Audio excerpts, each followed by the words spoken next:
What limits will be broken when one passenger refuses to back down? The battle in first class begins, sparking a revolution you can't miss. Just a few minutes after the plane took off, passengers in a first-class cabin of Phonex Airlines began to feel the tension in the air.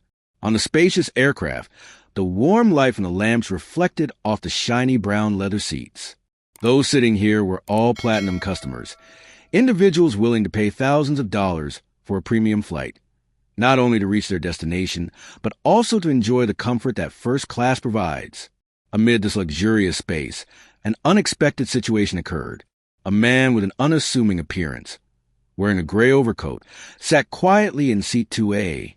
His name was David Carter, 40 years old, the founder and CEO of a $3 billion AI technology company.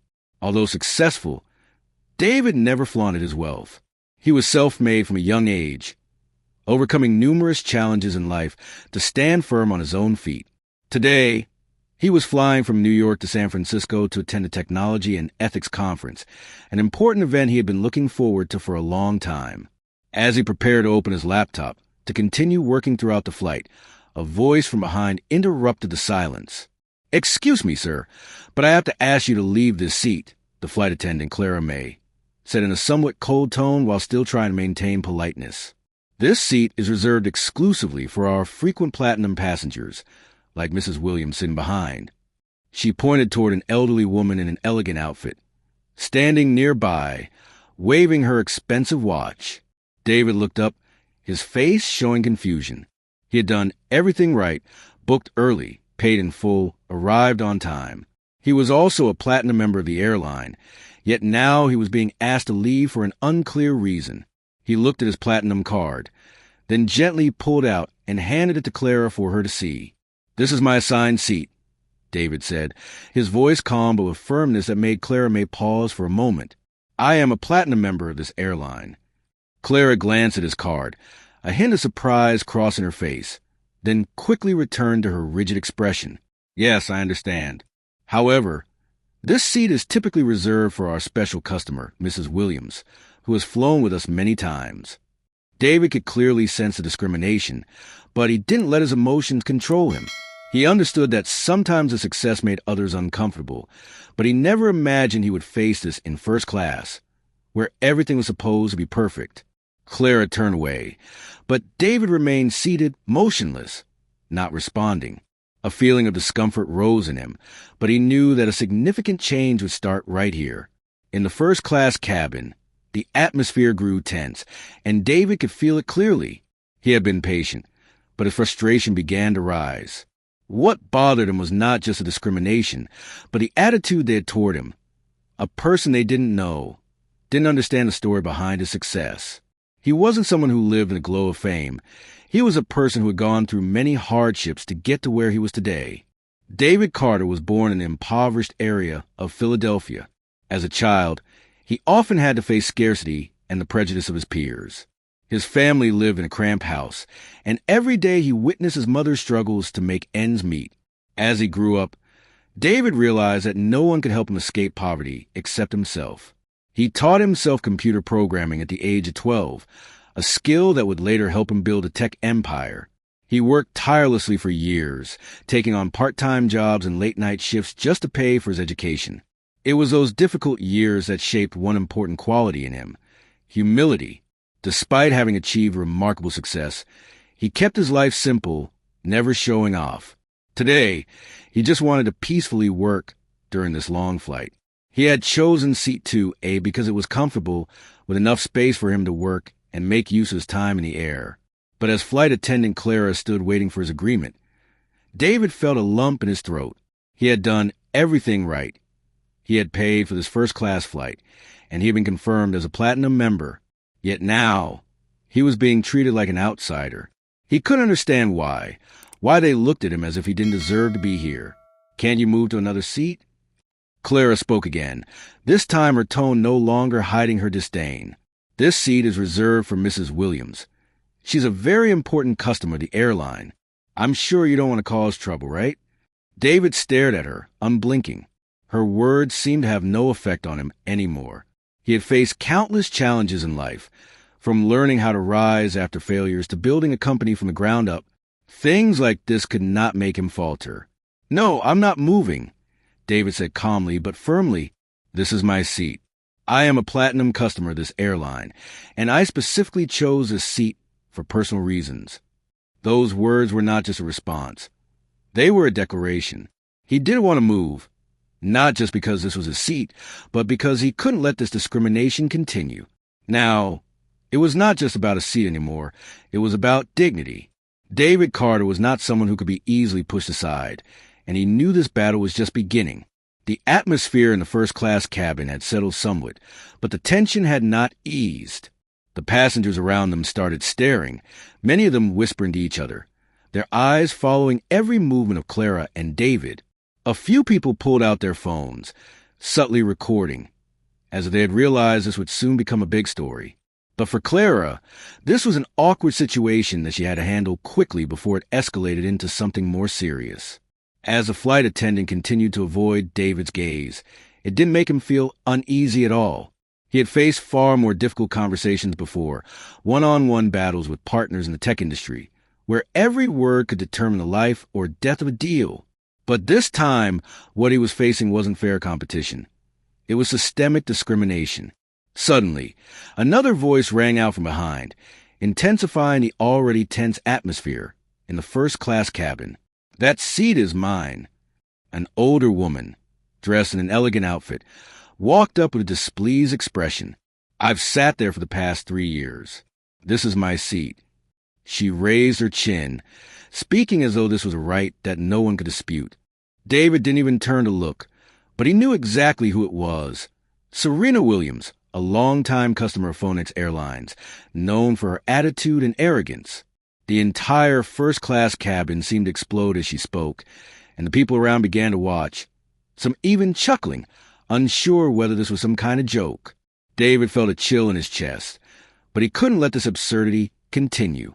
It was frustrating to see people like Serena always thinking they had the right to dictate everything just because of their wealth and status.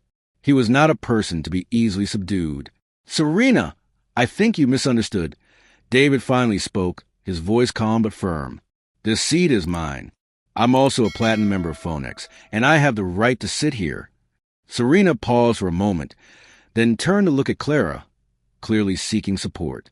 But Clara merely bowed her head, quickly glancing at the passengers around them. The looks they gave her were like unspoken words, quietly acknowledging that she had made a mistake in choosing sides. "I'm sorry, but I think there's been a misunderstanding," Clara said, her tone much softer, though still a bit awkward. "I've double-checked, and it seems Mr. David has the right to sit here." The entire cabin seemed to fall silent. No one spoke. Only the faint clattering of cell phones recording these crucial moments could be heard. David sensed a small shift in the atmosphere. It wasn't hostility or contempt anymore, but a subtle acknowledgement from those around him. This took him by surprise. He had always known that significant changes never came easily, but today, this might just be another day, another turning point that he would always remember. In the first-class cabin, the silence didn't last long. The cabin was now filled with furtive glances, uneasy looks, and not a few sympathetic stares from passengers.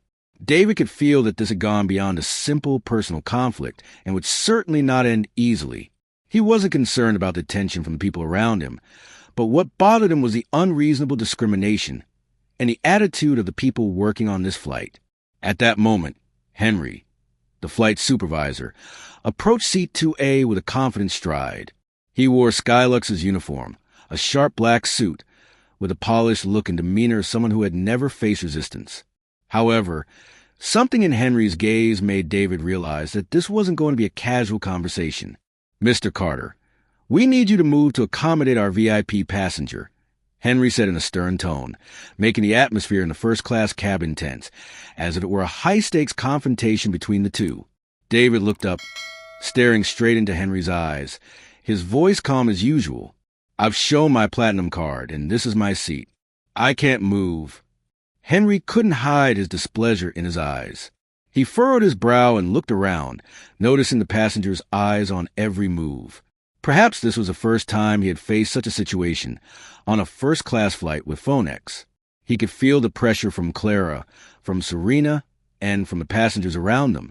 But above all, there was a feeling of being embarrassed. "I understand, but I must ask you to move. Don't you get it?" Henry said, trying to maintain a firm tone, though it wavered slightly. David didn't even turn to look, but he knew exactly who it was. Serena Williams, a longtime customer of Phonex Airlines, known for her attitude and arrogance. The entire first-class cabin seemed to explode as she spoke, and the people around began to watch, some even chuckling, unsure whether this was some kind of joke. David felt a chill in his chest, but he couldn't let this absurdity continue. It was frustrating to see people like Serena always thinking they had the right to dictate everything just because of their wealth and status. He was not a person to be easily subdued. "Serena, I think you misunderstood." David finally spoke, his voice calm but firm. "This seat is mine. I'm also a platinum member of Phonex, and I have the right to sit here." Serena paused for a moment, then turned to look at Clara, clearly seeking support. But Clara merely bowed her head, quickly glancing at the passengers around them. The looks they gave her were like unspoken words, quietly acknowledging that she had made a mistake in choosing sides. "I'm sorry, but I think there's been a misunderstanding," Clara said, her tone much softer, though still a bit awkward. "I've double-checked, and it seems Mr. David has the right to sit here." The entire cabin seemed to fall silent. No one spoke. Only the faint clattering of cell phones recording these crucial moments could be heard. David sensed a small shift in the atmosphere.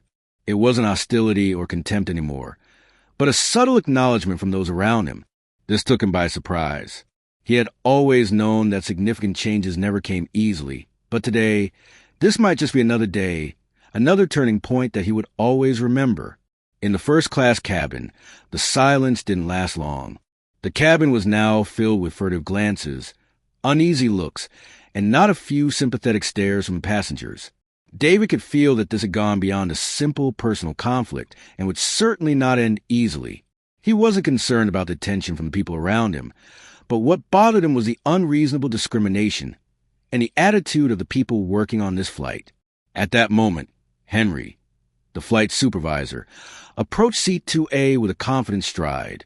He wore Skylux's uniform, a sharp black suit, with a polished look and demeanor of someone who had never faced resistance. However, something in Henry's gaze made David realize that this wasn't going to be a casual conversation. "Mr. Carter, we need you to move to accommodate our VIP passenger," Henry said in a stern tone, making the atmosphere in the first-class cabin tense, as if it were a high-stakes confrontation between the two. David looked up, staring straight into Henry's eyes, his voice calm as usual. "I've shown my platinum card, and this is my seat. I can't move." Henry couldn't hide his displeasure in his eyes. He furrowed his brow and looked around, noticing the passengers' eyes on every move. Perhaps this was the first time he had faced such a situation on a first-class flight with Phonex. He could feel the pressure from Clara, from Serena, and from the passengers around them. But above all, there was a feeling of being embarrassed. "I understand, but I must ask you to move. Don't you get it?" Henry said, trying to maintain a firm tone, though it wavered slightly. "No, I'm not moving," David responded, his voice calm but resolute. "And I think this is a big misunderstanding. I have a right to be here, and I won't let this slide easily." David's words echoed, not just as a personal protest, but as a clear statement of fairness, of not accepting discrimination and the abuse of power. The passengers in the cabin, now unable to avoid the attention, began to murmur, and a few even pulled out their phones, preparing to record the unfolding scene. In reality, this wasn't just a debate about a seat. It was a confrontation between power and personal recognition, an underground battle between discriminatory views and the values of equality. David knew full well that things could escalate further in just a few minutes, but he was not afraid. What he needed was to show everyone that anyone, no matter their position, had the right to stand up against injustice. And as the whispers and scrutinizing glances became more evident, David felt a powerful surge of energy rise within him, ready to change everything. As David stood firm in seat 2A, not moving despite the rising tension in the first-class cabin, he could clearly feel that things would never go back to how they were before. The looks around him had shifted from curiosity to sympathy and support. They saw a man determined, a man unwilling to accept discrimination. And in that moment, David was no longer just a regular passenger. He had become a symbol of resilience and justice. Clara and Henry still stood before him, their faces full of worry. Clara, who had always taken pride in being a long-time flight attendant for Phonex, now felt as if everything she had believed in was crumbling. She couldn't understand why everything had become so complicated, why someone like Serena could cause a crisis over just a seat. She knew Serena was a regular customer, but she also realized that David Carter was not someone who could be pushed around like this. "David, you know we're just doing our job," Henry tried to explain, but the tension in his voice couldn't hide his confusion. "We just want to ensure that our VIP customer is comfortable throughout the flight." David looked into Henry's eyes, then shifted his gaze to Clara. He could see the insecurity in them, but also the fear that was gradually replacing their confidence. Surely, they hadn't anticipated that this fight would last so long. "I understand your job," David began, his voice still calm, but with a hint of sarcasm. "But I'm not someone who will be easily deceived or pushed aside for an unreasonable reason." The entire first-class cabin seemed to pause in a moment of intense tension. The passengers around them couldn't take their eyes off the confrontation. A few people had started aiming their cameras at the ongoing exchange. A young woman sitting near the window, holding her iPhone, discreetly recorded the scene. But just when things seemed to reach their peak, another voice rang out from the front of the cabin. "Clara, Henry, what's going on?" A middle-aged man, impeccably dressed, walked up. It was Temp Simmons, the head of customer service for Phonex. Temp was someone who always exuded professionalism and was ready to handle any difficult situation. However, his gaze immediately locked onto David. He recognized who was sitting in seat 2A. "David Carter," Temp murmured, his expression shifting from stern to astonished. "Yes, this was the founder of Right Tech Solutions, the largest AI tech company Phonex was trying to partner with. This changed everything." "Oh, my apologies, Mr. Carter," Temp said, his voice no longer stiff like before. "We didn't realize it was you. We apologize for the inconvenience. Please relax, and we'll serve you immediately." David looked at Temp, noticing the complete change in his attitude. He wasn't too surprised, but there was a hint of sarcasm in his smile. "It's fine," he said, then looked around the cabin. "I just hope you all remember that fairness is the most important thing." In the first-class cabin, everything calmed down, but a wave of change had begun. The passengers sat up straighter, some looking at David with admiration. This was not just about resolving a simple conflict. It was a lesson in rights, fairness, and dignity. The flight continued, but in David's heart, he knew that things would never be the same again. Not only him, but everyone who witnessed this event would remember that sometimes just one small action can change an entire system. The flight passed peacefully after the tense event. While everything had settled down, the atmosphere in the first-class cabin still carried a lingering sense of tension. David remained in seat 2A, continuing his work, although he no longer felt as interested in working as before. He could feel the shift around him, as if those looks had turned him into a small symbol of resistance. But he knew that the most important thing was that he had stood up to protect his rights, even when everything seemed to be against him. From the back of the cabin, another flight attendant, Marcus, a calm and approachable person, approached David. Marcus wasn't involved in the situation. He was just part of the flight crew. But today, he had witnessed a change in the atmosphere of the flight. "Hello, Mr. Carter," Marcus said, his voice friendly and soft. "I know today hasn't been easy for you, but I want you to know that not all of us think like they do." Marcus glanced at Clara and Henry, who were trying to avoid his gaze. David looked at Marcus, his eyes showing understanding rather than frustration. "Thank you," he replied, offering nothing more than a gentle smile. "It's just that I can't stand this discrimination. A flight like this, with all its luxury and class, making me feel like I don't belong here just because of my skin color or social status. I don't think that's how Phonex wants to build its brand." Marcus nodded, his face clearly showing sympathy. "Yes, I understand. And I'm truly sorry about that. Phonex may have high standard for service, but we always need to remember that people are the most important factor. Suddenly, the first-class cabin was disrupted by a small bell. A passenger near the window, a well-known businessman from New York, stood up and walked toward David. This was John Davis, a longtime Phonex customer who had witnessed the entire incident from start to finish. He stopped in front of David's seat and extended his hand. "Mr. Carter, I just want to say that I'm very impressed with how you handled the situation," John said, his voice warm but sincere. "I think we all know that fairness is essential. No one should be discriminated against, no matter who they are or where they come from. I have a few contracts with Phonex, and today I'm going to use my influence to ensure this doesn't happen again." David looked at John, feeling the warmth of his words.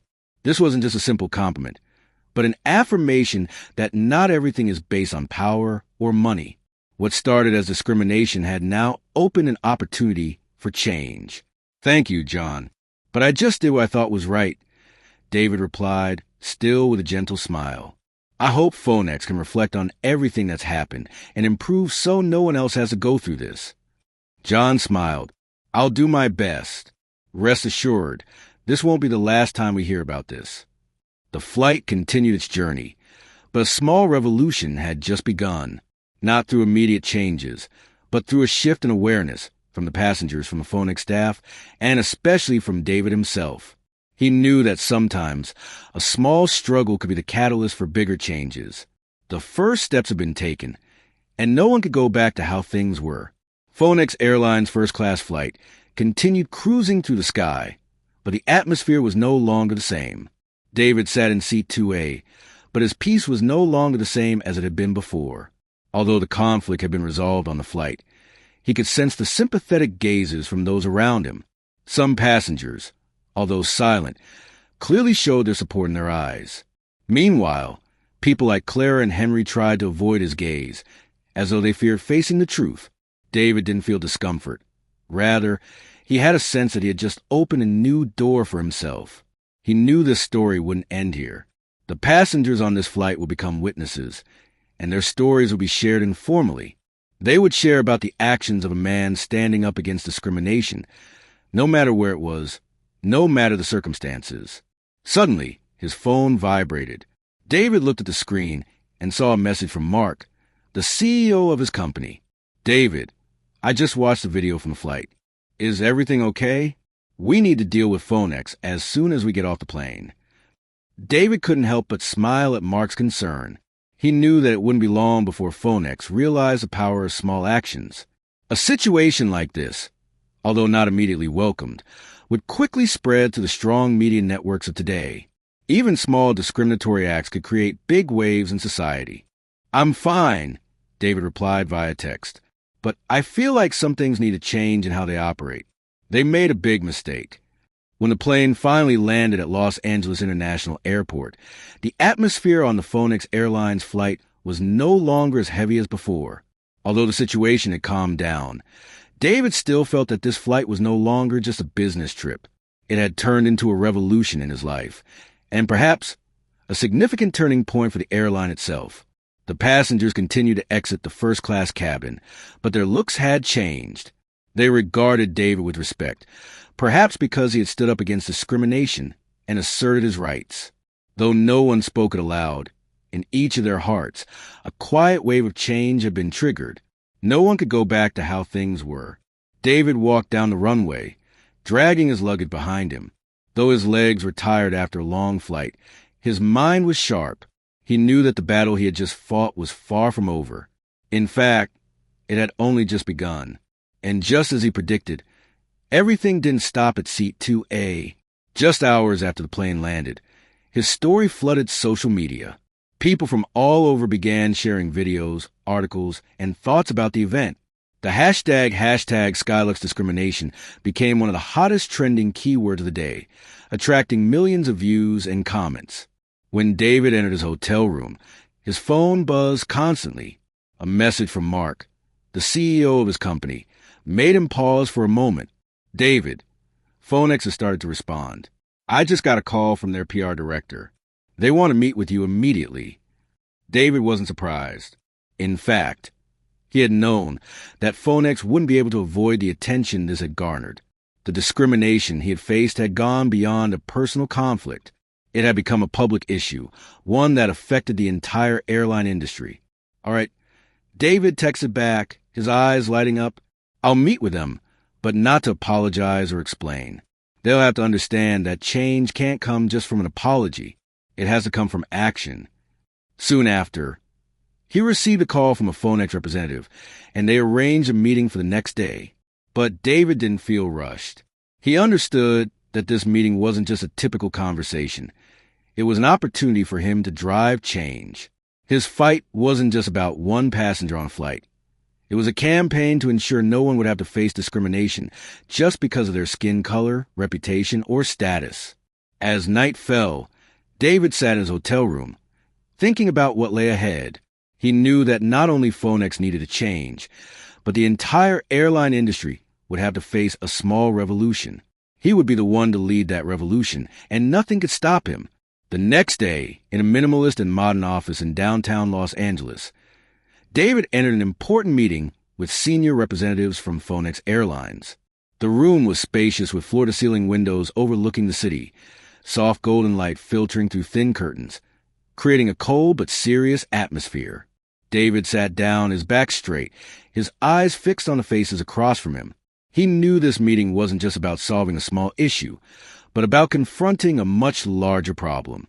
Phonex's representative, a middle-aged man named Henry Lawson, the airline's public relations director, began the meeting. "Mr. Carter, first and foremost, I would like to sincerely apologize for the incident that occurred on the recent flight. This does not reflect the values that Phonex aims to deliver to its customers." David did not rush to reply. He stared at Henry for a moment, carefully evaluating each of his words. Deep down, he didn't expect just an apology. What he wanted was action. He wanted to see Phonex truly change. Not just promises, but concrete steps to prevent discrimination in the future. He knew that real change often only begins when people are forced to face the truth. "Your apology cannot change the fact that I was discriminated against simply because I didn't fit the image this airline wants," David began, his voice strong but calm. "Change doesn't just come from saying we were wrong. It has to come from action, from building an environment where all passengers are respected, regardless of their money or status." Henry and the others in the room looked at each other, sensing the gravity of David's words. "We understand, Mr. Carter, and we will do everything we can to correct this mistake," Henry responded, but his voice wavered slightly. David emphasized, "This isn't just about me. This is about all the people who have faced this discrimination without anyone standing up for them. There needs to be a change in the entire system. There could be no exceptions to this issue." The meeting went on for another hour, and eventually, Phonex agreed to David's demands. They would implement a mandatory equality training program for all employees, including flight attendants and supervisors. They also committed to reviewing their customer service policies to ensure no discrimination would happen in the future. Additionally, they would open a fund to support nonprofit organizations fighting for the rights of those discriminated against and other marginalized groups. David left the meeting room with a sense of satisfaction, but he knew that this was just the first step. Bigger changes would require time and patience. But today, he had achieved a victory. Not for himself, but for all those who had never had the chance to speak up. The lesson he learned from this battle was a simple yet important one. Sometimes, to change the world, all you have to do is stand up and say enough is enough. After the important meeting with Phonex, David could feel a subtle shift in the atmosphere, as if the entire airline industry was slowly beginning to recognize the significance of the issues he had raised. What he was doing was not just about reclaiming his own rights, but delivering a powerful message about justice and equality. However, he knew that this journey would not stop here. He understood that true change had come from real actions, slow but steady steps forward. A few weeks later, Phonex announced significant changes in its policies. A mandatory equality training program for employees, especially those working on first-class flights, was immediately implemented. The airline's flights were now not only places where passengers received excellent service, but also places where everyone was respected, no matter who they were. This not only changed the way Phonex faced its customers, but also changed how the entire airline industry viewed fairness. David was no longer just a passenger. He had become a symbol for a movement, for those who had been overlooked and disregarded. He received numerous interview invitations from the media, and his story had been widely shared. But for David, fame and praise were not what mattered most. What he truly desired was the concrete steps that Phonex and other companies would take to prevent discrimination. In reality, his life didn't change much after the incident. He was still the founder and CEO of Right Tech Solutions, an advanced technology company specializing in software that helps businesses eliminate bias in customer interactions.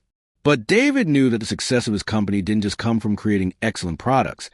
It also came from the way he lived, the way he faced challenges and overcame them. One early morning, as the sunlight streamed to the window of his office in San Francisco, David received a message. Phonex has just announced that they will be partnering with Right Tech Solutions to develop a system for identifying and eliminating bias in customer service. Thank you for helping us realize this. David smiled. He knew that the biggest lesson he had learned from this event wasn't about winning a personal conflict. What mattered was that he had proven that anyone could create change, not by waiting for something to happen, but by standing up and acting. That's how a small action can turn into a revolution. And sometimes all it takes is one person to stand firm for everything to change. In life, sometimes we face unforeseen challenges, but the important thing is to never give up. David not only changed himself, but also made the world reconsider things that seemed ordinary. He proved that every action, no matter how small, can make a big difference.